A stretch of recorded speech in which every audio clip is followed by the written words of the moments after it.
సహోదరులు 50 మందికి మరోసారి వందనాలు తెలియజేస్తున్నాను. దేవుడు అనుగ్రహించిన సమయంలో మనమందరం కలిసి దేవుని యొక్క మాటలను చదువుకొని మనలో ఉన్న లోపాలను సరి చేసుకొని మనమందరం ప్రభువు వలె ఎదగడానికి ప్రయాసపడతాం.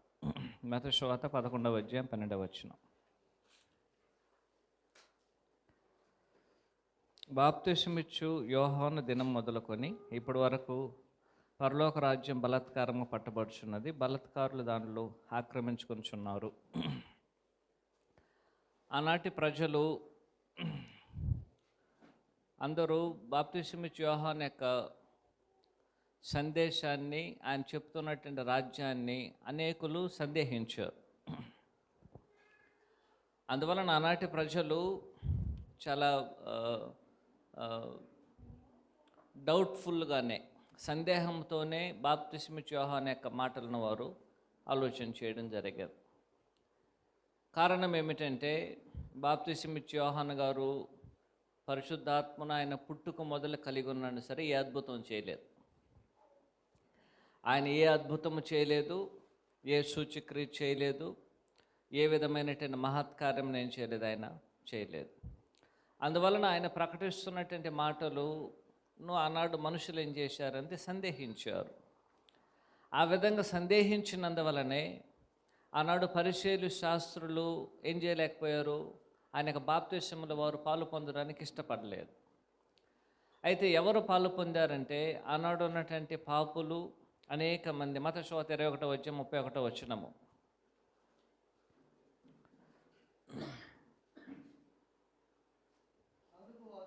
అందుకు వారు మొదటివాడే అనిరి, యేసు సుంకరులను వేశ్యలను మీకంటే ముందుగా దేవుని రాజ్యంలో ప్రవేశించుదురని మీతో నిశ్చయముగా చెప్పుచున్నానని నేను. గమనించండి, ఆనాడు బాప్తిసమిచ్చు యోహాను నీతి మార్గాన్ని బోధించారు, కానీ ఆయన వారు ఏం చేయలేదు, నమ్మలేదు. వారు నమ్మనందువలన ఏం చేశారంటే, దేవుని యొక్క రాజ్యములో ప్రవేశించడానికి వారు తమను ముందుకు తీసుకురాలేదు. ఒకే ఒక కారణం ఏమిటంటే, యోహాను గారిని వారు ఏం చేయలేదు, వారు నమ్మలేదు. ఇప్పుడు 32వ వచనం గమనించాను. అదే 21వ అధ్యాయం 32వ వచనం. యోహాను నీతి మార్గమున మీ వద్దకు వచ్చెను, చాలండి, మీరు అతనిని నమ్మలేదు. ఆనాడు ఎందుకు పరిసయ్యులు, శాస్త్రుల కన్నా ముందుగానే శంకరులు, వేశ్యలు ప్రవేశిస్తారంటే కారణము, బాప్తిసమిచ్చు యోహాను యొక్క మాటలను వారు ఏం చేయలేదు, నమ్మలేదు. వారు నమ్మనందువలన ఆయన యొక్క బాప్తిసమును తీసుకోలేదు.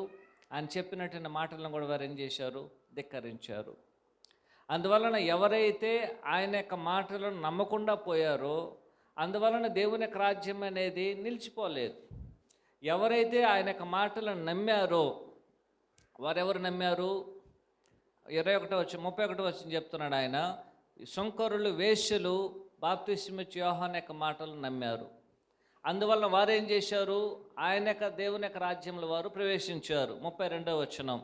యోహాను నీతి మార్గమును మీ వద్దకు వచ్చెను, మీరు అతను నమ్మలేదు. అయితే శంకరులు, వేశ్యలు అతని నమ్మిరి, మీరు అది చూసి దాన్ని నమ్మనట్లుగా పశ్చాత్తాపపడకపోతిరి. కాబట్టి ఇప్పుడు ఏం చేశారు, ఎవరు నమ్మారు? ఎవరైతే నమ్మారో, ఎవరు వాస్తవానికి నమ్మవలైన వారు నమ్మలేదు. వారు నమ్మనందువలన అంటే కొంతమంది వేశ్యలు, శంకరులు ఏం చేశారు, వేశ్యలు మరి శంకరులను ఆయన యొక్క మాటలు నమ్మి ఆయన ఇచ్చేటువంటి బాప్తిసమును తీసుకొని వారు దేవుని యొక్క రాజ్యంలో ప్రవేశించడానికి వారు సిద్ధపడి ఉన్నారు. అయితే వారు ఏం చేశారు, ఈ విధంగా ప్రవేశించేదాన్ని చూసినటువంటి వారు ఏం చేయలేదు, అక్కడున్న పరిసయ్యులు, శాస్త్రులు మనసును మార్చుకోలేదు. మనసును మార్చుకోకపోవడం వలన ఇప్పుడు ఏం జరిగిందంటే, యోహాను దగ్గరికి మరియు యేసుక్రీస్తు వారి దగ్గరికి అనేక మంది పాపులు, వేశ్యలు, అనేక మంది పాపం చేసిన వారు, సుంకరులు ఏం చేశారు, ఆయన వద్దకు వచ్చారు. ఇప్పుడు దీన్ని చూసినటువంటి పరిసయ్యులు, శాస్త్రులు, అధికారులు ఏం చేశారంటే, వారిని ఏం చేస్తున్నారు, ఇప్పుడు బలాత్కారం చేసి వారిని శిక్షిస్తున్నారు. ఆ విధంగా శిక్షించబడినటువంటి ఒక ఆయనే బాప్తిస్మిచ్చు యోహాను గారు. ఆయన చెరసాల్లో ఉన్నారు. అదే రకమైన ఒక శిక్షను ఎవరు కూడా పొందబోతున్నారు? యేసుక్రీస్తు వారు కూడా పొందబోతున్నారు. కాబట్టి అలాంటి ఒక విషయమును యేసుక్రీస్తు వారు ఇక్కడ తెలియజేయడం అనేది జరుగుతున్నది. కాబట్టి ఈనాడు మీరైనా సరే, నేనైనా సరే, ఒక విషయమును మనం నమ్మవలేనంటే ప్రతి ఒక్కరు ఏం చేస్తాము? ఒక రుజువును అడుగుతాం. కానీ బాప్తిస్మిచ్చు యోహాను దగ్గర ఆ మానాడు ఏం చేశారు మనుషులు? రుజువు అడిగారు. అయ్యా నువ్వు ఎవరని అడిగారు. ఆయన చెప్పాడు, నేను ఆయనే కాదు, నేను యేసుక్రీస్తు వారి ముందు రాజ్యమును పంపబోయేటువంటి ఒక దూతను, రాజుకు ముందు పంపబడే ఒక దూతను, మార్గమును సిద్ధపరచడానికి ముందుకు పంపబడినటువంటి ఒక దూతను నేను పెండ్లి కుమారుని కాదు, పెండ్లి కుమారుడికి ముందుకు వచ్చేటువంటి ఒక పెండ్లి కుమారుని యొక్క ఒక తోడి పెళ్లి కొడుకు అని తెలియజేశాడు ఆయన. అవునండి, ఆయన తను ఆ విధంగా తెలియజేసుకున్నాడు. కానీ దీ యొక్క మాటలను అన్నాడు ఏం చేయలేదు వారు, ఎవరు కూడా నమ్మలేదు. ఇంకా ఆయన చెప్పాడు, రాబోవు వచ్చే ఆయన ఏలియా లాంటి ఒక దూత ఎవరిని వచ్చేసి దేవుడు చెప్పాడు. ఆ యొక్క ఏలియా యొక్క ఆత్మ మరి శక్తి కలిగినటువంటి ఆయన నేనేం చెప్పాడు ఆయన ముందుగానే తెలియజేశారు. అనేక మందికి సందేహం వస్తుంది ఏమనేసి, ఇంతకాయన ఏలియా అనేసి. యేసుక్రీస్తు దాన్ని ఇదే వచనాల్లో కన్ఫామ్ కూడా చేస్తాడు ఆయన. 13వ వచనంలో వాస్తవానికి కొత్త నిబంధన అనేది, కొత్త నిబంధన యొక్క వాక్యం అనేది ప్రకటించడము ఎప్పటి నుంచి ప్రారంభించబడిందో 13వ వచనం మనకు తెలియజేస్తుంది. గమనించాను. యోహాను సువార్త 11వ అధ్యాయం 13వ వచనం. యోహాను కాలము వరకు ప్రవక్తలందరూ ప్రవచించు వచ్చిరి, ధర్మశాస్త్రము సహా ప్రవచించుచుండెను. ఎప్పటి వరకు అండి? ఎప్పటి వరకు? అది ఖచ్చితంగా చెప్తున్నాడు, గమనించండి. యోహాను కాలము వరకే ప్రవక్తలందరూ ప్రవచించుచుండిరి, ధర్మశాస్త్రము సహా ప్రవచించుచుండెను. కానీ యోహాను నుంచి ఏది ప్రకటించబడింది? దేవుని యొక్క రాజ్యం అనేది ప్రకటించబడింది. కొత్త నిబంధన అనేది ఏం చేయబడింది? అప్పుడు నుంచి దేవుని యొక్క రాజ్యమునకు అందరిని ఆహ్వానించడానికి ప్రారంభించబడింది. ఇదిగో పరలోక రాజ్యము సమీపములో ఉన్నది, ఆ రాజ్యానికి ప్రవేశించడానికి మార్గము మనకి ఆయుత్తపరచడానికి, ఆ రాజ్యానికి రాజు యేసుక్రీస్తు వారే అనే సువార్త, మారు మనసు పొందండి, మారు మనసు పొంది ఆయనకు రాజ్యములు ప్రవేశించండి, ఆయనే మెస్సయ్య, ఆయన లోక పాపము మోసుకొని పోవచ్చు దేవుని యొక్క గొర్రెపిల్ల అని సువార్త అనేది ఎప్పటి నుంచి ప్రకటించబడింది? యోహాను బాప్తిస్మిచ్చు యోహాను కాలం మొదలుకొని ప్రకటించబడింది. అపోస్తల కార్యము 1వ అధ్యాయము 21వ వచనం 22వ వచనం.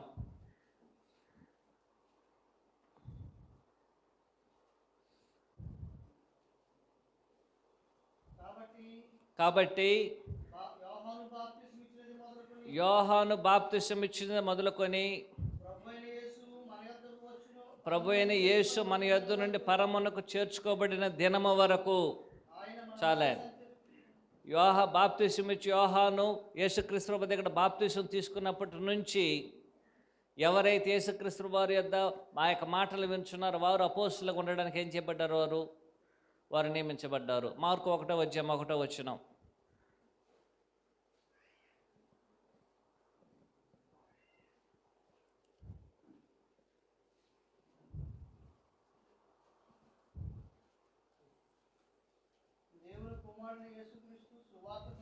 చాలండి. దేవుని కుమారుడైన యేసుక్రీస్తు సువార్త ప్రారంభము ఎక్కడ ప్రారంభించబడుతుంది? 2వ వచనం గమని, ఇదిగో నా దూతను నీకు ముందుగా పంపబోచున్నాను.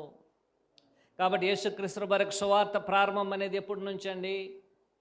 సువార్త అనేది ప్రకటించబడిందని చెప్తున్నాడు. బాప్తిసం ఇచ్చి యోహాను దగ్గర నుంచి కొత్త నిబంధన అనేది ప్రకటించబడింది. యేసుక్రీస్తు వారికి రాజ్యం అనేది ప్రకటించబడింది. యేసుక్రీస్తు వారికి వచ్చిన సువార్త అనేది ప్రకటించబడుతున్నదని దేవుని యొక్క లేఖనాలు మనకు స్పష్టంగా తెలియజేస్తున్నది. ఈనాడు అనేక మంది అబద్ధ బోధకులు కొంతమంది వచ్చి, అయా కొత్త నిబంధన అనేది మనం అనుసరించాల్సింది అపోస్తుల కార్యం 2వ అధ్యాయం నుంచే. కానీ దేవుడు ఏం చెప్తున్నాడు?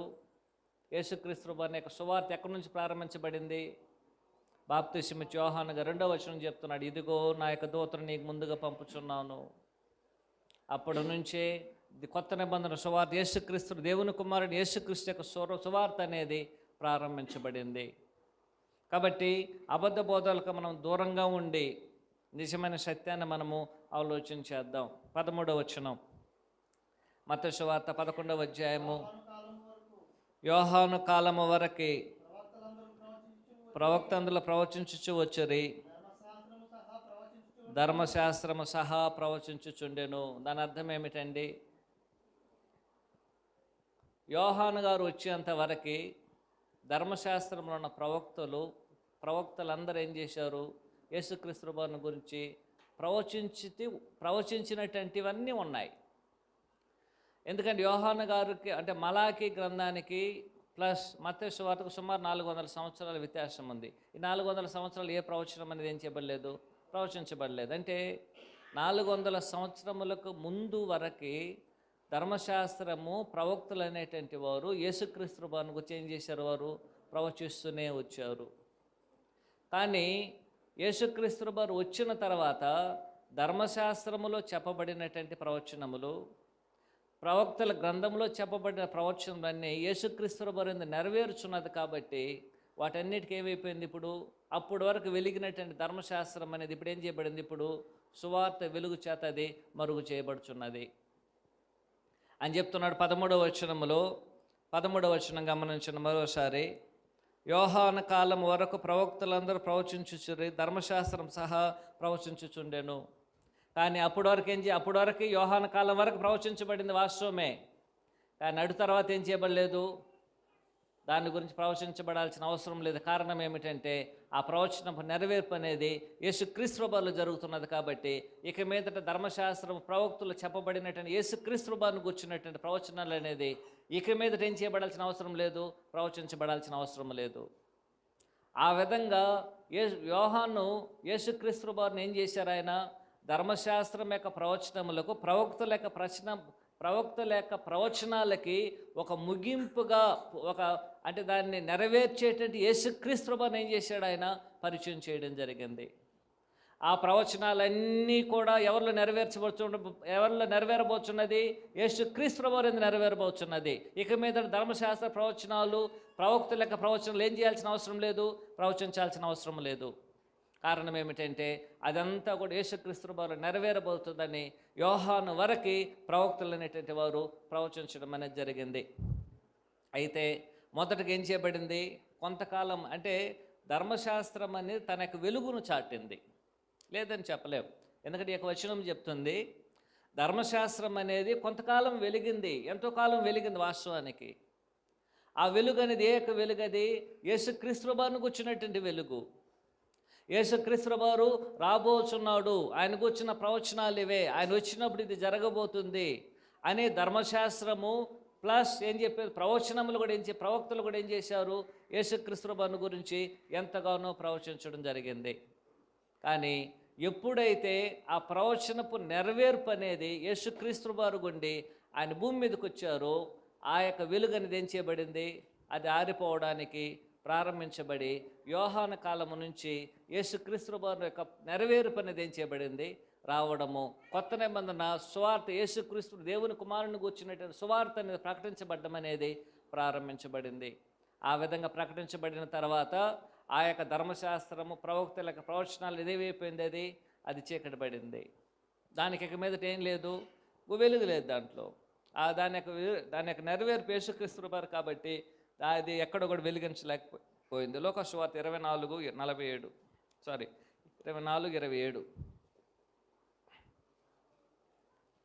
లోక 24:27 మోషేయు సమస్త ప్రవక్తలను మొదలుకొని లేఖనములన్నిటిలో తన్ను గూర్చిన వచనముల భావన వారికి తెలిపెను. ఎన్ని ప్రవచనములైతే తనను గూర్చి రాయబడినదో, ఎన్ని ప్రవచనములైతే మోషే గ్రంథమందును ప్రవక్తల గ్రంథమందును రాయబడి ఉన్నదో వాటన్నిటిని నెరవేర్చడానికి యేసుక్రీస్తు వారు వచ్చారని ఏం చేశారు? ఆయన తెలియజేశారు. అవన్నీ నెరవేరిన తర్వాత దానివల్ల ఏదైనా ప్రయోజనం ఉందా?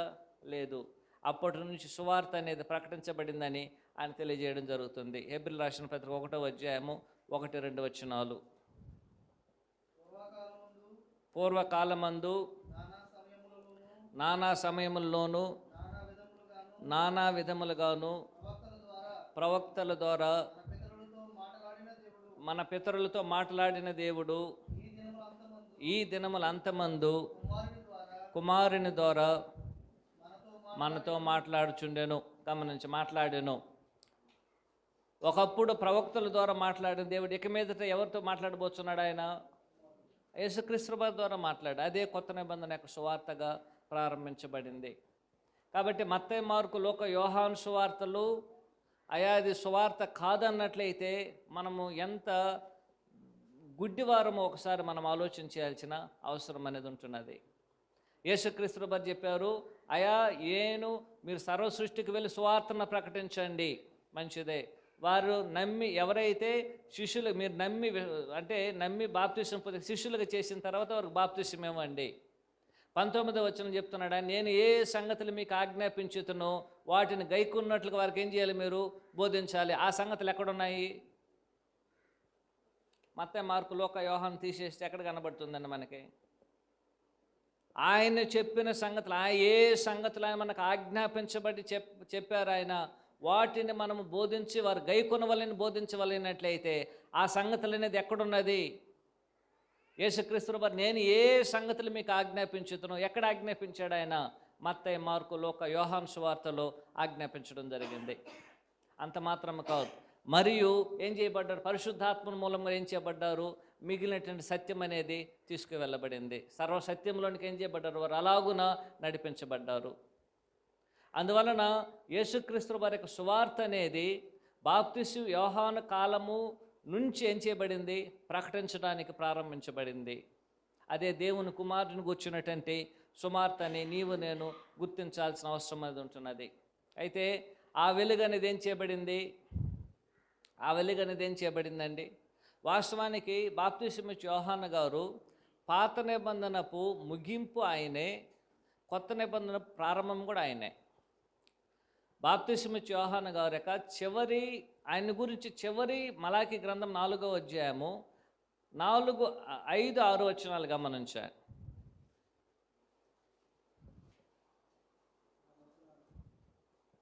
మలాకి 4వ అధ్యాయం 5, 6 వచనాలు. యెహోవా నియమించిన భయంకరమైన మహాదినము రాకమునుపు నేను ప్రవక్త ఏలియాను మీ వద్దకు పంపుదును. నేను వచ్చి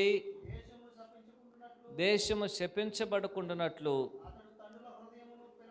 అతడు తండ్రుల హృదయమును పిల్లల తట్టుకును, పిల్లల హృదయములను తండ్రుల తట్టుకు తిప్పును. చివరగా ఎవరిని గురించి ప్రవచించబడింది లేఖనాలు? పాత నిబంధన బాప్తిసం ఇచ్చు యోహాను గారిని గురించి. అయితే మత్తయి, మార్కు, లూకా, యోహాను సువార్తలు కూడా ఆయన గురించి మలాకి చివరిగా ప్రవచించబడింది. కాబట్టి ఆ యొక్క ప్రవక్త ద్వారా ఏం చేయబడింది? ఇప్పుడు మరలా మత్తయి, మార్కు, లూకా అనేది ప్రారంభించబడింది. అందుకనే ప్రతి సందర్భంలో యేసుక్రీస్తు వారికి ముందుగా ఎవరిని పరిచయం చేయడం జరుగుతుంది? బాప్తిసం ఇచ్చు యోహాను. కారణం ఏమిటంటే చివరి ప్రవచనం అనేది ఆయన గురించి చెప్పబడింది. ఆయన వస్తే తప్ప ఎవరు రాలేరు?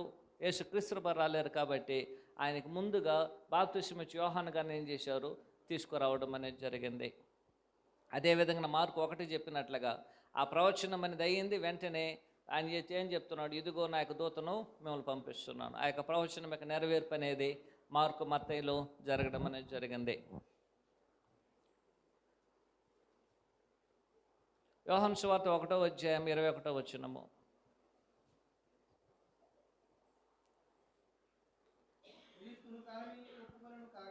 ఈనాడు ఉన్నటువంటి ఒక సమస్య ఏమిటంటే, ఒకసారి మీరు 14వ వచనం చదవండి. కాదండి, మత్తయి సువార్త 11, 14 వచనం.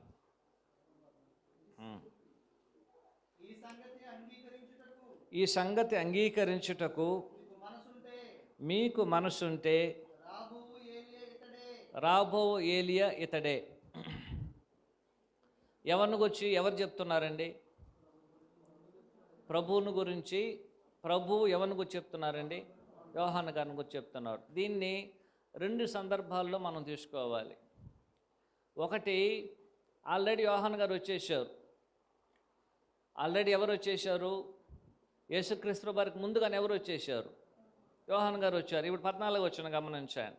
ఈ సంగతులను అంగీకరించిన మనసు ఉంటే రాబో ఏలియా ఎవరు? ఇంకా ఎవరు రావాలండి? యేసుక్రీస్తు వారికి చెప్తున్నాడు, రాబో ఏలియా, రాబోయేటువంటి ఏలియా ఎవరంట? ఇతడే. ఇది 2 విషయములు తెలియజేస్తుంది. ఒకటి, చెప్పబడిన ప్రవచనమును యేసుక్రీస్తు వారు అలాగే చెప్పి ఉండడానికి అవకాశం ఉంది. ఏ ప్రవచనం అయితే యోహాను గురించి తెలియజేయబడిందో, ఏ ప్రవచనం అయితే యోహాను గురించి తెలియజేయబడిందో ఆ ప్రవచనాన్ని యేసుక్రీస్తు వారు ఏం చేస్తున్నాడు? అలాగే ఫ్యూచర్ టెన్స్లో చెప్పబడిన ప్రవచనాన్ని అలాగే ఏం చేస్తున్నాడు? ఆయన తెలియజేయడం అనేది జరుగుతున్నది. అంతేనండి. ఎందుకంటే ఇది ఫ్యూచర్ టెన్స్లోనే ఉంది కాబట్టి ఆల్రెడీ యోహాను గారు వచ్చేసారు. ఆయన తనకు ముందుకు తను పరిచయం చేశారు. ఇప్పుడు ఆయన జైల్లో ఉన్నారు. మరలా యేసుక్రీస్తు వారు ఏం చెప్తున్నారంటే, మీకు అని చెప్తున్న 14 వచనం, ఈ సంగతులను అంగీకరించుటకు మీకు మనస్సు ఉంటే రాబో ఏలియా ఎవరంట? ఇతడే. ఎవరది?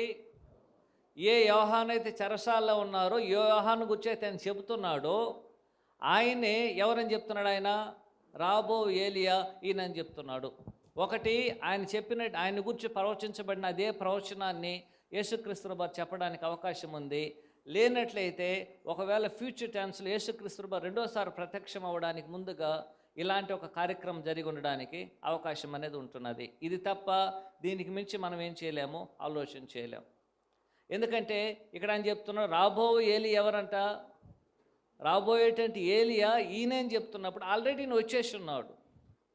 వచ్చేసి ఆయన జైల్లో ఉన్నాడు. అలాగైనట్లయితే రాబో ఏలి అని చెప్పినట్లయితే 2 అర్థములు. ఒకటి ఏమిటంటే, చెప్పబడిన ప్రవచనాన్ని అలాగే ఏం చేసి ఉండొచ్చు? ఆయన తెలియజేసి ఉండొచ్చును. లేనట్లయితే యేసుక్రీస్తు వారు రెండోసారి ప్రత్యక్షం అవ్వడానికి ముందుగా ఈ కార్యక్రమం అనేది ఉండడానికి అవకాశం. అది ఎలాగో, ఏమి, ఎందుకు చెప్పబడిందో మనకు ఖచ్చితంగా ఏం చేయబడదు? తెలియబడదు. మనకు తెలియదు. అది ఈ రెండో విషయమును మీరు తీసుకునవచ్చును, దాన్ని ఏం చేయవచ్చును? మీరు వదిలేయవచ్చును. అయితే ఆయన చెప్తున్నాడు, మీరు అంగీకరించడానికి మనసు ఉంటే ఏం చేయవచ్చును? మీరు అంగీకరించవచ్చు. అందరికి ఆ మనసు ఉందా? 14 వచనం గమనించా. ఈ సంగతిని అంగీకరించుటకు మీకు మనసు ఉంటే, ఎవరికి ఉంటే అండి? ఎవరు చెప్తున్న దాన్ని? అందువలన ఆయన చెప్పిన దాని మాటలే మనకు మనసు ఉంటే అంగీకరించవచ్చు. లేకపోతే ఏం చేయవచ్చు? మనము దాన్ని విడిచిపెట్టు, దానిలో తప్పేం లేదు. యేసుక్రీస్తు ప్రభు చెప్పి, మీరు మనసు అంగీకరించడానికి మీ యొక్క మనసు అనేది ఇష్టపడినట్లయితే రాబో ఏలియా ఇతడే. ఒక ఏలియా ఇంతకుముందుకు ఏం చేశారు? యేసుక్రీస్తు వారు ఈయనే ఏలియా అని చెప్పేశాడు. రాబో ఏలియా అనేటంటే ఎవరైనా ఇతడే యోహాను గారు. ఆయన వచ్చాడు. ఆయన ఏలియా యొక్క ఆత్మశక్తి కలిగిన వాడని లోకా సువార్తలో మనం చదివేశాం. వచ్చినట్టంటే ఆయన ఇప్పుడు జైల్లో ఉన్నారు, చెరసాల్లో ఉన్నాడు. మరలా యేసుక్రీస్తు వారు ఏం చెప్తున్నారంటే, రాబోయేటువంటి ఏలి ఏం చేయబోతున్నాడు? ఈయనే. అది అందరూ అంగీకరించగలరా అని చెప్తున్నాడు. మనసు ఎవరికైతే మనసు అంగీకరించడానికి ఇష్టపడుతుందో వారు అంగీకరించవచ్చును. లేనట్లయితే ఏం చేయవచ్చు? మనము వదిలేసుకోవచ్చు. 15వ వచనం. అవునండి, చాలండి. దీనికి ఇదన్నిటిని మనం వినడానికి ఏం అవసరం? మనకి చెవులు అవసరం. అంటే దాన్ని గ్రహించేటంటి ఒక జ్ఞానం అనేది మనుషులకు అవసరం. మనం వింటూనే ఉంటాం, అన్నిటినీ వింటుంటాం. కానీ విన్నటువంటి దాన్ని గ్రహించుకోకపోతే మనలో సాతానుడు క్రియ జరిగించడానికి అవకాశం ఉంది. విన్నదాన్ని మనం గ్రహించుకుంటే దేవుడు మనలో క్రియ జరిగించడానికి అవకాశం ఉంది. విన్నటువంటి మాటలను నేను గ్రహించుకోలేదనుకో, సాతానుడు నాలో క్రియ జరిగిస్తాడు. విన్న మాటలను నేను గ్రహించుకున్నట్లయితే దేవుడు నాలో క్రియ జరిగిస్తాడు. ఎలాగూ 4 రకాల పొలాలను గురించి చెప్పాడు ఆయన. ఒక పొలంలో విత్తేవాటి వాడు ఏం చేశారు? విత్తనాలను విత్తారు. విత్తినటువంటి విత్తనములు కొన్ని త్రోవ పక్కన పడింది. ఆ త్రోవలో పడింది అది. ఆ త్రోవలో పడినటువంటి విత్తనములను అతని గురించి వివరిస్తూ, ఇతడు దేవుని యొక్క వాక్యాన్ని విన్నాడు కానీ గ్రహించుకోలేదు కాబట్టి సాతానుడు వాని యొక్క హృదయములో ఉన్న దేవుని యొక్క వాక్యమును ఏం చేస్తున్నాడు?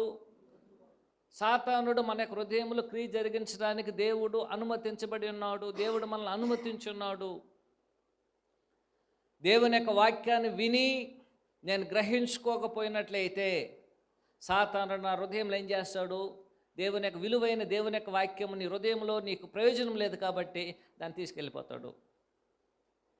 అదే దేవుని యొక్క వాక్యం అనేది నాలో గ్రహించుకున్నట్లయితే ఆ గ్రహింపుతో దేవుడు ఏం చేస్తున్నాడు? వృద్ధిని కలుగజేసి అది అభివృద్ధి ఎదుర్కొంటున్నది. కాబట్టి ఆయన చెప్తున్నాడు, ఈ మాటలు అనేది ఆత్మ చెవుగలిగినటువంటి వాడు ఏం చేయాలి? వినుటకు చెవుగలిగిన వాడు వినుగాక. గ్రహించుకోవడానికి ఇష్టపడినటువంటి వారు ఏం చేయవచ్చును? దీన్ని తేటగా తెలుసుకోవడానికి అవకాశం అనేది ఉంటున్నది. 15వ వచనం వరకు ఏదైనా ప్రశ్నలు ఉందండి? 16వ వచనం, 16వ వచనం నుంచి 24వ వచనం వరకే.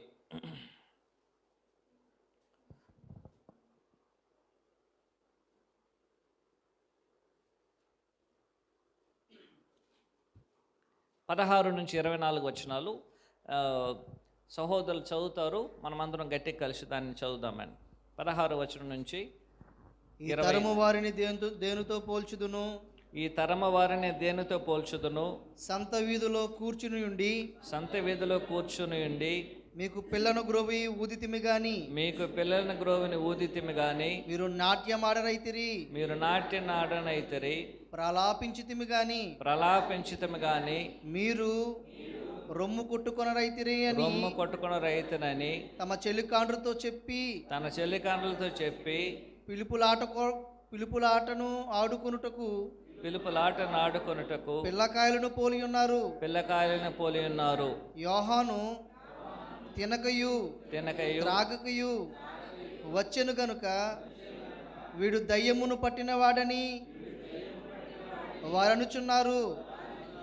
మనుష్య కుమారుడు తినుచు త్రాగుచును వచ్చెను గనుక ఇదిగో వీడు తిండిపోతును, మద్యపానీయు, సుంకరులకును పాపులకును స్నేహితుడని వారనుచున్నారు.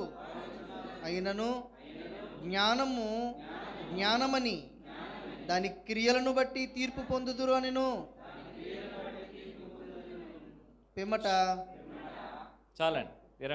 24 వరకు కంటిన్యూ చేయండి. 24 వరకు. పిమ్మట ఏ పట్టణములలో ఆయన విస్తారమైన అద్భుతములు చేసెనో ఆ పట్టణముల వారు మారు మనసు పొందకపోవుట వలన ఆయన వారినిట్లు గద్దింపసాగెను. అయ్యో కొరాజీనా, అయ్యో బెస్తయిదా, మీ మధ్యను చేయబడిన అద్భుతములు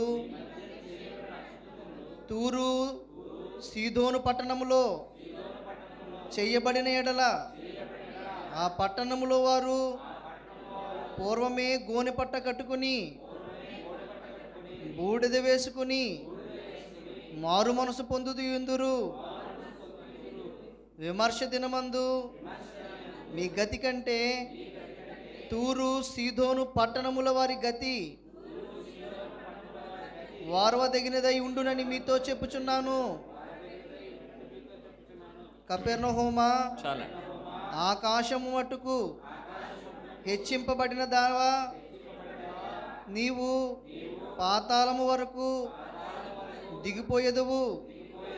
నీలో చేయబడిన అద్భుతములు సోదోములో చేయబడిన ఎడల అది నేటి వరకు నిలిచి ఉండును. విమర్శ దినమందు నీ గతి కంటే సోదోము దేశపు వారి గతి వార్వదగినదై ఉండునని మీతో చెప్పుచున్నాను అనెను. ప్రభువైన యేసుక్రీస్తు యోహాను గారిని గురించి తెలియజేసుకుంటూ వచ్చి ఆయన ఎంత గొప్పవాడో, ఆయన యొక్క స్వభావం ఎలాంటిది, మరి ఆయన యొక్క పని ఎంత విలువైనదో తెలియజేసుకుంటూ వచ్చి అదే ప్రజలకి సడన్గా టాపిక్ అనేది చేంజ్ అయింది. వెంటనే ఆయన ఏం చేశారంటే యోహాను గారిని ఘనపరచడము, మరి ఆయన యొక్క పనిని కొనియాడిన తర్వాత ఆయన యొక్క వెలుగులో ఉన్నటువంటి వారు, మరి యేసుక్రీస్తు వారి యొక్క వెలుగులో ఉన్నటువంటి వారు అంటే బాప్తిస్మిచ్చి యోహాను గారి యొక్క పరిచర్యలో ఎవరెవరైతే పాలు పొందారో, యేసుక్రీస్తు వారి యొక్క పరిచర్యలు ఎవరెవరైతే పాలు పొందబోచున్నారో వారందరూ ఏం చేస్తున్నారు? వారందరూ ఒక ఫలము లేని నిష్ప్రయోజనమైనటువంటి చెట్లుగా మారారు. వారు ఫలాలు ఫలించిన ఒక నిష్ప్రయోజనమైనటువంటి చెట్లుగా ఏమయ్యారు? వారు అయిపోవడం జరిగింది. ఆనాడు బాప్తిస్మిచ్చి యోహాను గారు ఎంతగానో శ్రమించి దేవుని యొక్క వాక్యాన్ని బోధించారు, దేవుని యొక్క రాజ్యాన్ని బోధించారు. మరి ఆ యొక్క రాజ్యానికి ఎవరు రాబోచున్నారో ఆ యొక్క మెస్సేని గురించి వారికి పరిచయం చేశారు. మరి ఆ రాజ్యం అనేది ఎంత మేలుకరంగా ఉండబోతుందో ఆయన తెలియజేశారు. ఆ రాజ్యానికి మనము సిద్ధపరచుకునవలేనని కూడా వారికి బోధించబడింది. అలాగనే యేసుక్రీస్తు వారి యొక్క పరిచర్య కూడా జరిగింది. అయితే ఆయన పరిచర్యలోనూ యేసుక్రీస్తు వారి యొక్క పరిచర్యలోనూ ఎవరైతే కొంతకాలము సంతోషించి తృప్తి పొందారో, కొంతకాలం ఎవరైతే ఆయన విషయంలో సంతోషంగా ఉండడానికి ఇష్టపడ్డారో వారందరూ చివరికి ఏమైపోయారు? ఎవరు కూడా నిజమైనటువంటి మారు మనసు లేకుండా, మారు మనసుకు తగిన ఫలములు లేకుండా ఆనాడు యోహాను గారిని ఎలాగైతే వారు మర్చిపోయారో అలాగూను యేసుక్రీస్తు వారిని కూడా వారు మర్చిపోతారని ముందుగానే ఆయన తెలియజేస్తున్నారు. బాప్తిస్మిచ్చి యోహాను గారి కాలంలో యోహాను చూడడానికి అరణ్యంలోనికి వెళ్ళారు. ఆయన దగ్గర పాపాలు ఒప్పుకొని బాప్తిస్మం పొందారు. ఆయన చెప్పిన దాన్ని విన్నారు. ఆయన యొక్క సువార్తలు అనేక మంది సంతోషించారు. కానీ ఆయన చెరసాలకు వెళ్ళేటప్పుడు ఏమైపోయారు? వాళ్ళందరూ ఆయన్ని మర్చిపోయారు. ఆయన చెరసాల్లోకి ఎప్పుడైతే వెళ్ళారో ఆయన గురించి ఆలోచన చేయడానికి వారు మర్చిపోయారు. యేసుక్రీస్తు ప్రభువు చెప్తున్నారు, నా పరిస్థితి కూడా అదే. నేను కూడా ఏం చేయబోతున్నాను? మీకు దేవుని యొక్క వాక్యాన్ని బోధించబోతున్నాను, దేవుని యొక్క చట్టాన్ని బోధించబోతున్నాను, దేవుని యొక్క రాజ్యంలో ఎలాగూ ప్రవేశించవలేనో నేను తెలియజేయబోతున్నాను, ఎలాగూ జీవించవలేనని నేను తెలియజేయబోతున్నాను. తెలియజేసిన తర్వాత మీరేం చేస్తారు? నా యొక్క నీడలో కూడా కొంతకాలం ఉంటారు, తర్వాత ఏం చేస్తారు? మీరు నన్ను కూడా మర్చిపోతారు.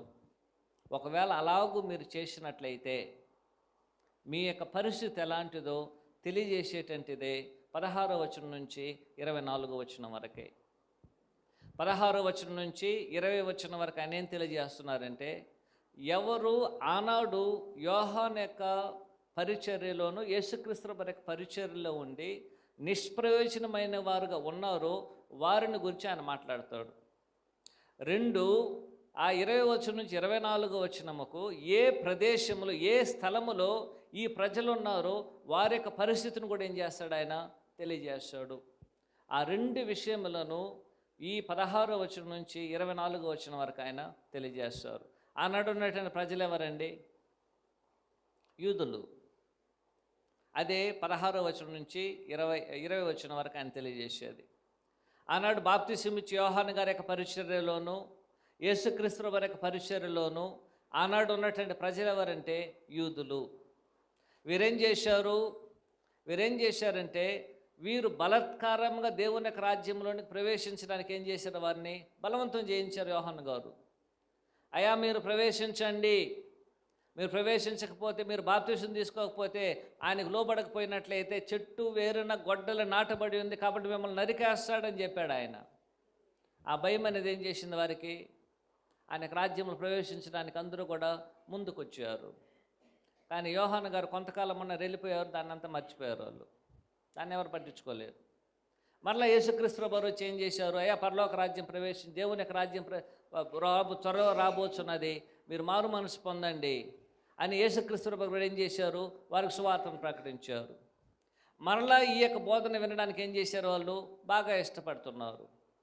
ఆ బోధన విన్నారు, ఈ బోధన విన్నారు, కానీ వారేం చేయడం లేదు. నిజమైనటువంటి మారు మనసుకు తగిన ఫలములు అనేది వారి దగ్గర లేదు. కాబట్టి అలాంటి ప్రజలను ఉద్దేశించి యేసుక్రీస్తు వారు చెప్తున్నారు, మీకు ఎలాంటి ఒక శ్రమ రాబోతున్నదో ఆలోచన చేయండి. 2 ఆయన చెప్తున్నాడు, మీరున్నటువంటి దేశము లేక ప్రదేశములకు కూడా అలాంటి ఒక శ్రమ అనేది ఏం చేయబోతున్నది? రాబోతున్నది. కారణం ఏమిటంటే, మీరు నా యొక్క కాలంలో ఏం చేశారు? నా దగ్గర దేవుని యొక్క వాక్యాన్ని విన్నారు. బాప్తిస్మిచ్చి యోహాను గారి కూడా దేవుని యొక్క వాక్యాన్ని విన్నారు. అయినైనా సరే మీరేం చేయలేదు, మిమ్మల్ని మీరు మార్చుకోవడానికి ఇష్టపడలేదు, మిమ్మల్ని మీరు దిద్దుకోవడానికి మీరు ఇష్టపడడం లేదు, మీరందరూ దేవుని యొక్క రాజ్యానికి సిద్ధపడడానికి మిమ్మల్ని మీరేం చేయడం లేదు, సిద్ధపరచుకోవడం లేదు. దేవుని యొక్క రాజ్యంలో ప్రవేశించాలంటే మనం పోరాడవలేను. దేవుని యొక్క రాజ్యంలో ప్రవేశించడానికి ఏం చేయాలి? మనము పోరాడాలి, గట్టిగా ప్రయత్నం చేయాలి. వారేమనుకుంటున్నారు, దేవుని యొక్క రాజ్యంలో ప్రవేశించడము ఒకేవేళ మనం అలాగే వెళ్ళిపోవచ్చు అనుకుంటున్నారు అని చెప్తున్నాడు. అలా కాదు, దేవుని యొక్క రాజ్యంలో ప్రవేశించడానికి మీరేం చేయవలేను, మీరు పోరాడవలేను. ఆ విధంగా పోరాడవలేనంటే వారేం చేయడం లేదు, పోరాడడానికి ఇష్టపడలేదు. కానీ దేవుని యొక్క మాటలను కూడా వారు దేవుని మాటలు వినడానికి మాత్రం వారు ఇష్టపడడం అనేది జరిగింది. ఆనాడు నోవాహు యొక్క కాలములో నోవాహు గారు ఏం చేశారు? దేవుని యొక్క వాక్యాన్ని సుమారు 120 సంవత్సరాలు ప్రకటించారు. కానీ కలిగినటువంటి ఈల్డ్ ఎంత అండి? ఫలితం ఎంత? శూన్యం. తన కుటుంబాన్ని మినహాయిస్తే మరి ఎవరిని కూడా ఏం చేయలేకపోయాడు ఆయన, ఒకరిని కూడా రక్షించలేకపోయాడు. ఒక పరిచారకుడికి ఈజ్ ఫెయిల్, ఒక ఇంజనీర్కి ఈజ్ ద బెస్ట్ ఇంజనీర్. కానీ ఎవరిని రక్షించడానికి ఏం చేయలేకపోయాడు ఆయన. ఎంత కాలం ఆయన తానులో తప్పు లేదు, ఆయన ప్రకటించాల్సినటువంటి ప్రకటన ఏం చేశాడు? ఆయన ప్రవచించారు, ఆయన ప్రకటించాడు. కానీ ఎవరు కూడా ఏం చేయలేదు, నమ్మలేదు. ఇప్పుడు ఆయన చెప్తున్నాడు, యోహాను గారు కూడా ఆనాటి దుష్ట కాలములో, దుర్మార్గులైన ప్రజల కాలములో నోవాహు ఎలాగైతే దేవుని యొక్క వాక్యాన్ని తీసుకెళ్ళి బోధించినా వారు నమ్మలేదో, అలాగునే ఈనాడు కూడా యోహాను గారు ఏ విధంగా ఉన్నారు? అలాంటి దుష్ట తరము మధ్య ఎవరున్నారు? ఇప్పుడు బాప్తిస్మయిచ్చే యోహాను గారు ఉన్నారు. మీరు కూడా ఏం చేయలేదు, ఆయన మాటల్ని నమ్మలేదు. ఆయన మాటలను కాదు, నా మాటలు కూడా మీరేం చేయడం లేదు, నమ్మడం లేదు. ఒకవేళ ఆయన మాటలు నమ్మకపోవడానికి కారణం ఉండొచ్చును, కానీ మీరు నా యొక్క మాటలు నమ్మడానికి ఒక ప్రత్యేకమైన కారణములు కూడా ఏం చేశాడు? ఆయన చూపించాడు. మీ మధ్య ఏం చేశాను నేను? అనేకమైన అద్భుతములు, మహత్కారములు, సూచక్రియలు కూడా ఏం చేశాను? నేను చేశాను. మీరేం చేయలేదైతే నమ్మలేదు. మీరు నమ్మనందువలన ఈ యొక్క తరం అనేది ఎలాంటి వారితో నేను పోల్చేది? నమ్మనటువంటి మీరు ఎలాంటి వారితో మీరు పోల్చబడ్డారో ఒకసారి మీరు ఆలోచించేయండి. ఆనాడు పరిసయ్యులు, శాస్త్రులు మరియు ధర్మశాస్త్రోపదేశకులు, యూదుల యొక్క అధికారులు వారు ఏం చేశారు? తాము గొప్పవారు అంచుకున్నారు, మేమే గొప్పవారం అనుకున్నారు వారు.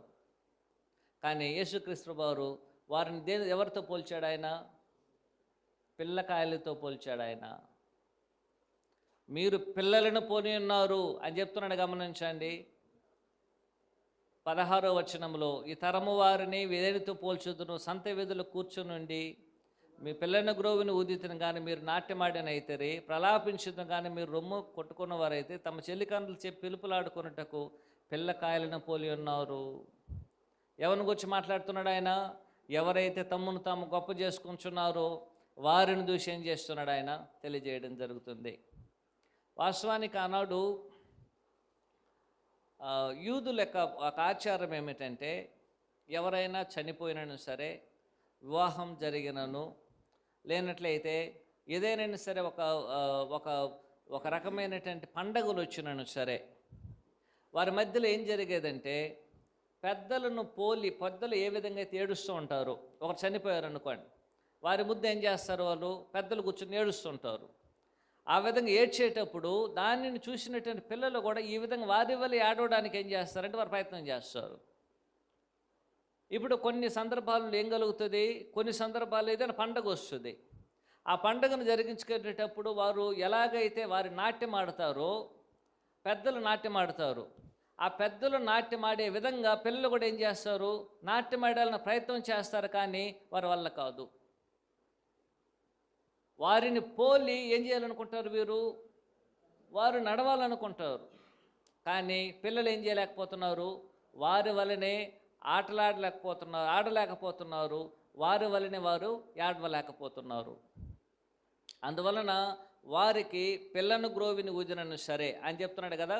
ఏం చేశారంటే ఆయన గమనించండి 17వ వచనము, పిల్లను గ్రోవిని ఊదినను సరే మీరు నాట్యం ఆడకపోయితే ప్రలాపించితం కానీ చాలని మీరు రొమ్ము కొట్టుకోకపోతారు. కాబట్టి ఇప్పుడు ఆయన చెప్తున్నాడు, మేము పిల్లను గ్రోవి ఊదాం, మీరేం చేయలేకపోయారు? మీరు నాట్యం ఆడకపోయారు. మేము ప్రలాపించాం, మీరేం చేయలేకపోయారు? మీరే రొమ్ము కొట్టుకోవడానికి మీరేం చేయలేదు. మీకు పెద్దల వలె మీరేం చేయలేకపోయారు? పిల్లలు ఏ విధంగా అయితే రొమ్ము కొట్టుకోవడానికి ప్రయత్నం చేస్తారు, కానీ నిజంగా పెద్దల వల్ల ఏం చేయలేరు, వారు రొమ్ము కొట్టుకోలేరు. ఈ యొక్క ఉపమానము అంటే వారి మధ్యలో జరిగేటువంటి ఒక సంఘటనను, వారందరికీ తెలిసిన ఒక సంఘటనను తీసుకొచ్చి యేసుక్రీస్తు వారు ఇప్పుడు యోహాను గారి యొక్క పరిచర్య, యేసుక్రీస్తు వారి యొక్క పరిచర్య అనేది అలాగున వారి యొక్క మధ్యలో జరిగినది. కానీ యేసుక్రీస్తు వారు పిల్లని గ్రోవి ఊదినను, యోహాను గారు పిల్లని గ్రోవిని ఊదినను సరే, వారు దానికి తగిన విధంగా ఏం చేయలేకపోయారు, వారు నాట్యం ఆడలేకపోయారు. యేసుక్రీస్తు వారు అక్కడ ఏం చేశారని చెప్తున్నాడు ఆయన ప్రలాపించాడు. యోహాను గారు ప్రలాపించారు, కానీ అక్కడ ఉన్నటువంటి వారు ఏం చేయలేకపోయారు. వారు ప్రలాపించినప్పుడు ఎలాగూ రొమ్ము కొట్టుకున్న వాళ్ళేనో ఆ విధంగా వారు ఏం చేయలేకపోయారు, వారు చేయలేనటువంటి పరిస్థితి. ఎవరు చేయలేకపోతున్నారంటే పెద్దలను పోలి పిల్లలు చేసినప్పుడు వారు చేయలేరు కాబట్టి అలాంటి ఒక పిల్లలకు ఏం చేస్తున్నారు, మీరుంటున్నారు. ఆనాడు బాప్తిస్మిచ్చి యోహాను గారు ఏం చేశారండి? ఆనాడు బాప్తిస్మిచ్చి యోహాను గారు ఏం చేశారు? దేవుని యొక్క వాక్యాన్ని బోధించాడు. దేవుని యొక్క వాక్యాన్ని ఏం చేశాడు? ఆయన బోధించాడు. ఎలాగో పిల్లను గ్రోవిని ఊదినట్లుగా ఊదాడు ఆయన. ఆ పిల్లను గ్రోవి అనేది ఊదేటప్పుడు ఒక్కొక్క పండగ, ఒక్కొక్క సందర్భమునకు ఒక్కొక్క రకంగా ఏం చేయబడుతుంది, ఊదబడుతుంది. పెండ్లికి ఊదబడింది వేరే, చనిపోయినప్పుడు ఊదబడింది వేరే, మరి పండగ వచ్చినప్పుడు కూడా ఒక రకంగా ఉంటుంది. దేవుని యొక్క హెచ్చరికలను తెలియజేసేటప్పుడు ఒక రకంగా, దేవుని యొక్క వాగ్దానములు తెలియజేసేది ఒక రకంగా, దేవుని యొక్క సువార్తను ప్రకటించేది ఒక రకంగా వారు ప్రకటించారు. బాప్తిస్మిచ్చి యోహాను గారు దేవుని యొక్క హెచ్చరికలను తయారు చేశారు. బాప్తిస్మిచ్చి యోహాను గారు దేవుని యొక్క వాగ్దానములను తెలియజేశారు. బాప్తిస్మిచ్చి యోహాను గారు దేవుని యొక్క సువార్తను తెలియజేశారు. దేవుని యొక్క ఆజ్ఞలు, దేవుని యొక్క చట్టములు ఒక్కొక్క విధముగా ఏం చేశారు, వారికి పిల్లని గ్రోవును ఊదారు. ఒక్కొక్క సందర్భంలో వారు తెలియజేశారు. ఒక్కొక్క మనుషులను చూశారు, తెలియజేశారు. పరిసయ్యులు శాస్త్రులు వస్తున్నప్పుడు బాప్తిస్మిచ్చి యోహాను గారు తెలియజేశారు, ఓ సర్ప సంతానం అని చెప్పాడు ఆయన. మీరు మారు మనసు పొందండి, మీరు అబ్రహాం యొక్క పిల్లలని మీరేం కొనుక్కుంటున్నారు, మీరు అనుకుంటున్నారేమో. దేవుడు ఏం చేయగలడు? ఈ రాళ్ళ వలన కూడా దేవుడు అబ్రహామునకు పిల్లలను పుట్టించగలడు. కాబట్టి మారు మనసు తగిన ఫలములను ఫలించండి, లేనట్లయితే మీరేం చేయబడతారు, చెట్టు వేరిన గొడ్డలు నాటబడి ఉన్నది, ఇప్పుడు ఏం చేయబడుతుంది, నరకం. హెచ్చరించాడు ఆయన, పిల్లను గ్రోవితో హెచ్చరించాడు. లేనట్లయితే ఆయన ఏం చేశాడు, ప్రలాపించాడు వాళ్ళు కలగబోయేటువంటి శిక్షణ గురించి. మరో సందర్భంలో ఏం చేశారు, అనేకులు సుంకరులు పాపులు ఆయన దగ్గరకు వచ్చినప్పుడు వారందరూ తమ పాపములను ఒప్పుకొని మారు మనసు నిమిత్తం వారు బాప్తిసం పొందడానికి ఆయన ఏం చేసాడు, వారికి బాప్తిసం ఇచ్చాడు.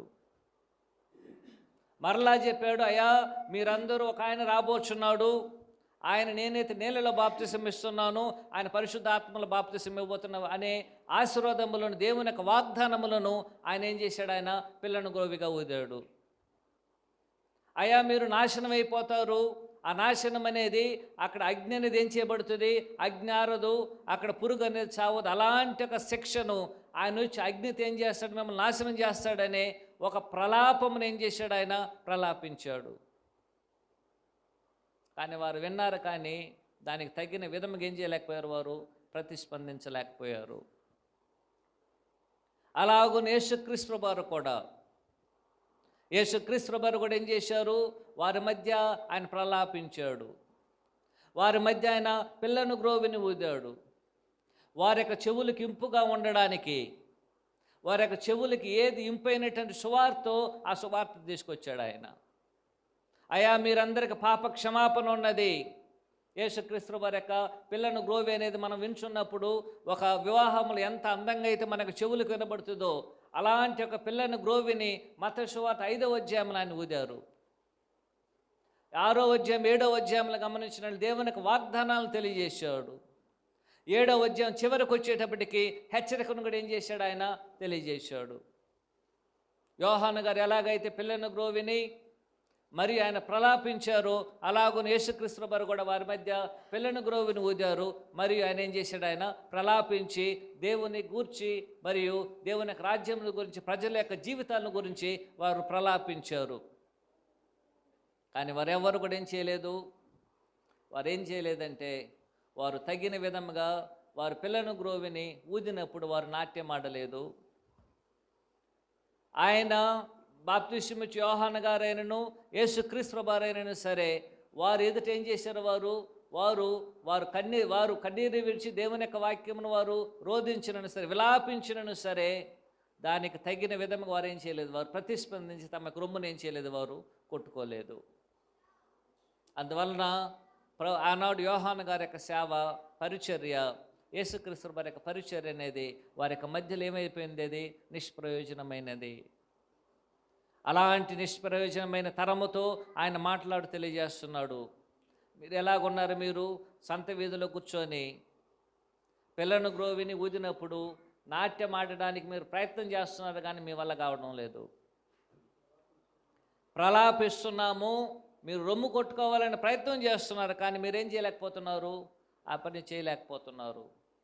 అందువలన మేము పడినటువంటి కష్టము, మేము ఎంతగా పిల్లను గ్రోవి ఊదినను సరే, ఎంతగా మేము ప్రలాపించినను సరే, మీకు ఎలాగున్నది, అది ఒక తమాషగా ఉన్నది. కానీ కొంతసేపు మీరు ఆనందిస్తున్నారు, కానీ దాని యొక్క సీరియస్నెస్ అనేది ఏం చేయడం లేదు. మీరు తెలుసుకున్నటువంటి చిన్నపిల్లలను పోలి ఉన్నారు. చిన్నపిల్లలకి మనము పిల్లను గ్రోవి ఊదినట్లయితే, ప్రలాపించినను సరే, దానివల్ల అది ఎందుకు మనం ఆ విధంగా చేస్తున్నామో పిల్లలు గ్రహించుకోలేరు.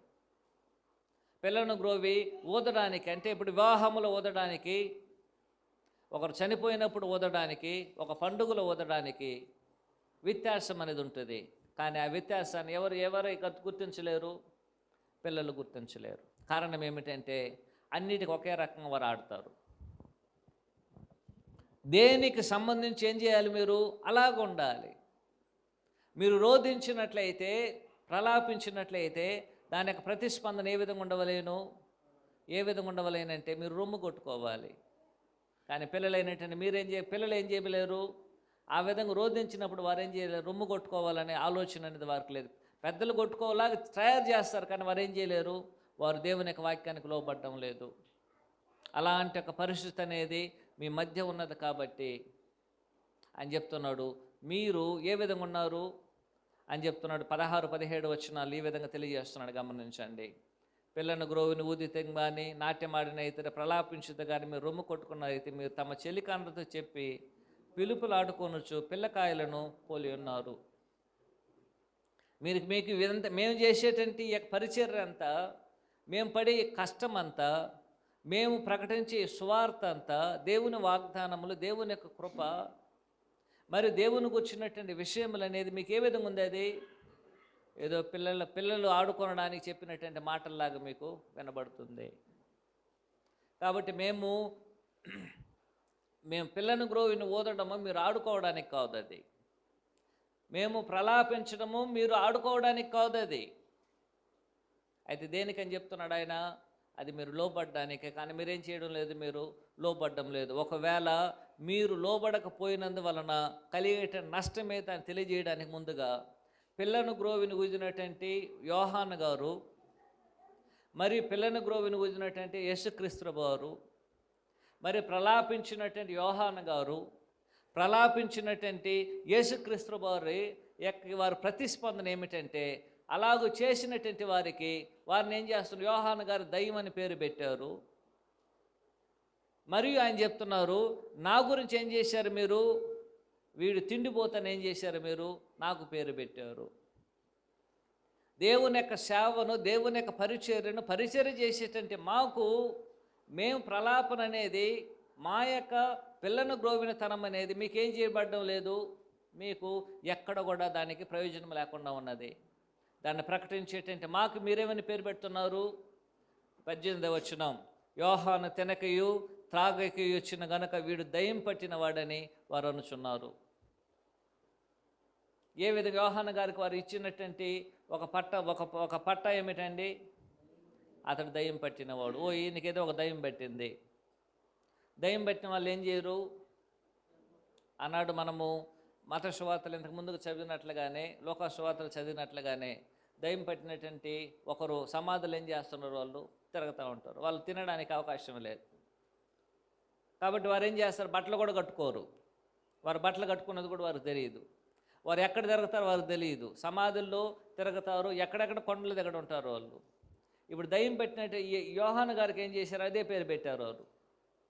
ఈయన తినడు, తాగడు, తినేదంతా కూడా అడవుల్లో తింటూ ఉంటారు.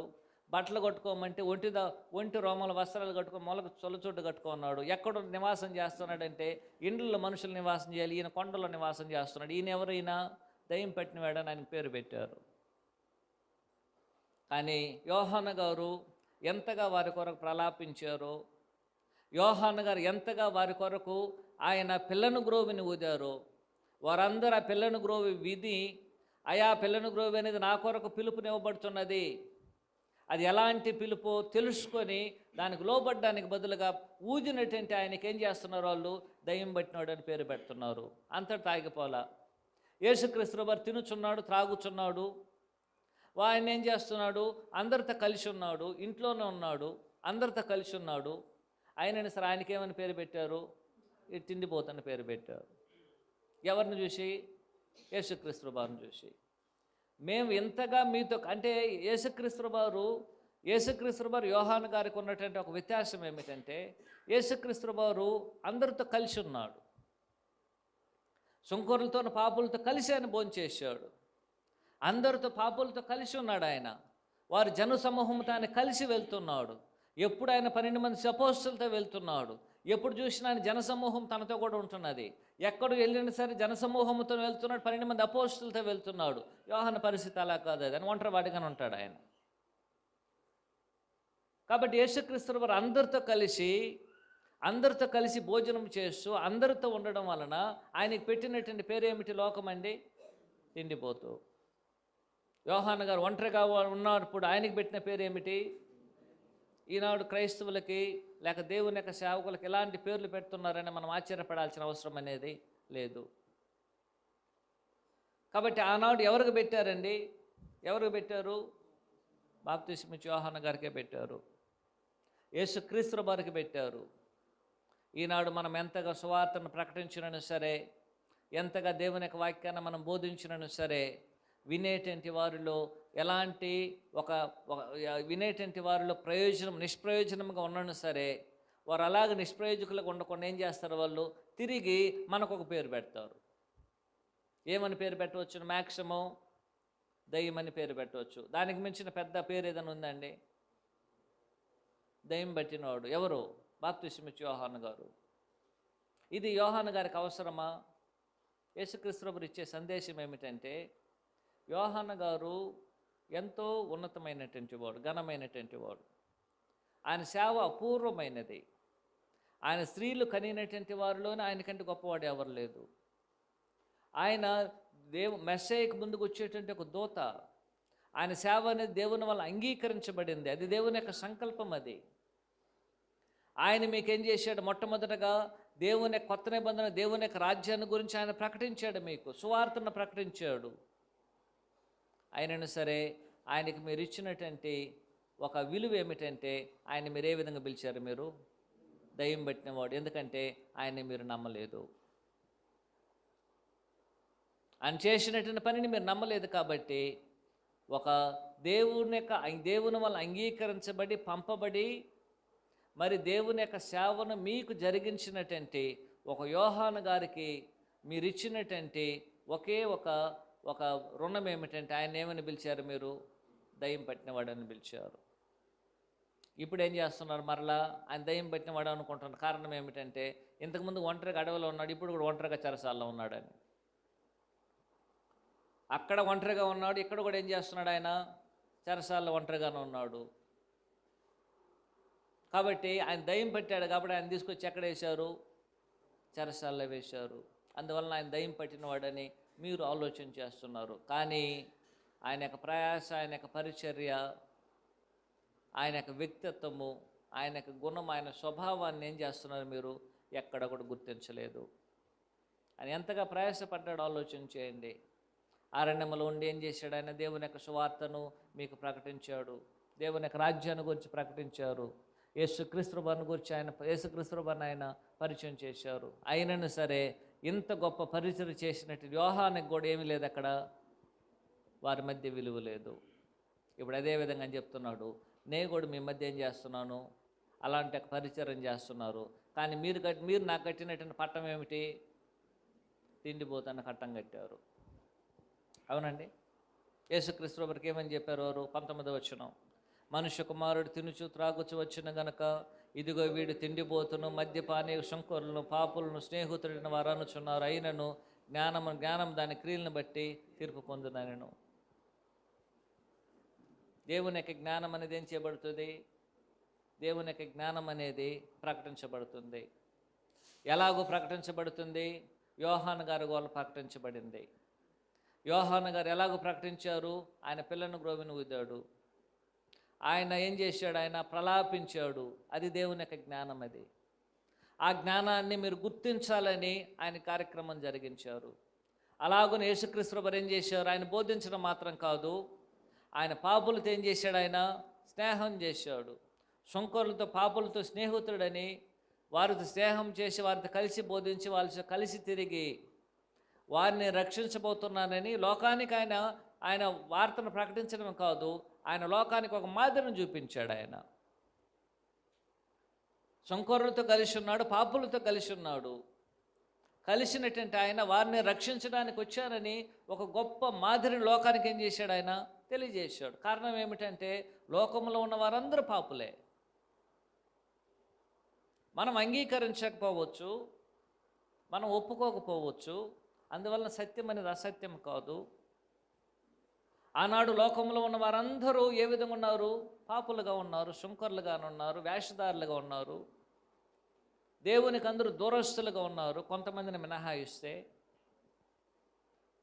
అయితే అక్కడ ఉన్నటువంటి వారందరికీ ఆయన వాక్యాన్ని బోధించడం మాత్రం కాకుండా వారితో కలిసి జీవించాడు ఆయన. కానీ ఎక్కడ కూడా వారి యొక్క పాపముతో ఆయన ఎక్కడ కూడా ఏం చేయలేదు, ఆయన ముడిపడలేదు. ఆ విధంగా వారితో కలిసి ఉన్నందువలన మీరేం చేశారు? మీరు ఈయన కూడా పాపులకు స్నేహితుడు, ఈయన కూడా కలిసి పాపాలు చేస్తున్నాడు అంటున్నారు. అది తప్పది. అయితే ఆయన చెప్తున్నారు, మీరు నాకేమని పెట్టారు? చివరికి ఏం పేరు పెట్టారంటే నాకు దయ్యం పట్టిన వాడని. మీరేం చేశారు? తిండిపోతని 19వ వచనంలో చినుతూ త్రాగుతూ వచ్చిన గీత వీడు తిండిపోతూ మద్యపానీయకుడని మీరేం చేశారు? నాకు పేరు పెట్టారు. తిండిపోతూ మద్యపానం చేసేవాడు పాపులకి, శంకరులకి ఏ విధంగా నేను స్నేహితుని అన్నారు.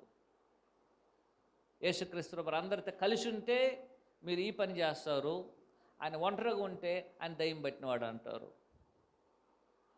లోకం అనేది ఏ విధంగా మనుషులను లేక దేవుని యొక్క ప్రజలను, దేవుని యొక్క సేవకులను వారికి ఎలాంటి ఒక పట్టములను కడుచున్నారు గమనించాను. దేవుని సేవకులు ప్రత్యేకంగా ఉండాలి, యోహాన్ లాగా మంచిదే. కానీ అందరూ ఏమనుకుంటాడు? ఎందుకు ప్రత్యేకంగా ఉన్నాడు? ఈయనకేం ప్రత్యేకత? మనం అనుకోమండి. మనం ఎంతమంది అనం? ఇప్పుడు ఒక సేవకుడు వచ్చాడు, ప్రత్యేకంగా భోజనం చేశాడని, అదేంది బెదరు ఆయన మాత్రం ఎందుకు ప్రత్యేకంగా కూర్చున్నారు? మన సహోదరులు మనతో కలిసి భోజనం చేయాలంటాం, కరెక్టేనండి.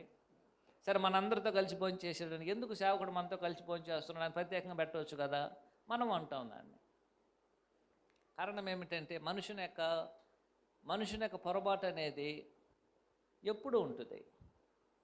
కాలము, సమయము, మనుషులు మారవచ్చును, కానీ ఆ యొక్క పరిస్థితి అనేది ఏ విధంగా ఉంటుంది? అలాగే ఉంది. ఈనాడు అలాంటి దేవుని సేవకులకి వారు ఆనాడు పేర్లు పెట్టారు. ఈనాడు దేవుని యొక్క నేను చెప్పేది వచ్చి ఆ యొక్క దేవుని యొక్క సేవకులతో మనం పోల్చుకోలేము. ఎందుకంటే వారు అతీతమైనటువంటి వారు, అంత గొప్పవారు, వారు ఎంతో ఉన్నతమైనటువంటి వారు, ఎక్కడ కూడా ఒక మచ్చ లేనటువంటి ఒక ఆయన యేసుక్రీస్తు వారు. అలాంటి యేసుక్రీస్తు వారికే ఆయన తిండిపోతని చెప్పారు, ఎక్కువ తిన్నందువలన. ఏమి తిన్నందువలన ఏం చెప్పారు? దయ్యం పట్టినాడు అన్నారు. అందరితో కలిసి ఉన్నందువలన ఈయన ఏం చేశారు? ఈయన పాపుల స్నేహితులు అని చెప్పారు. ఎవరితో కలిసి లేకుండా అడవిలో అరణ్యంలో ఉన్నందువలన ఆయన దయ్యం పట్టినాడు అన్నారు. అవునండి.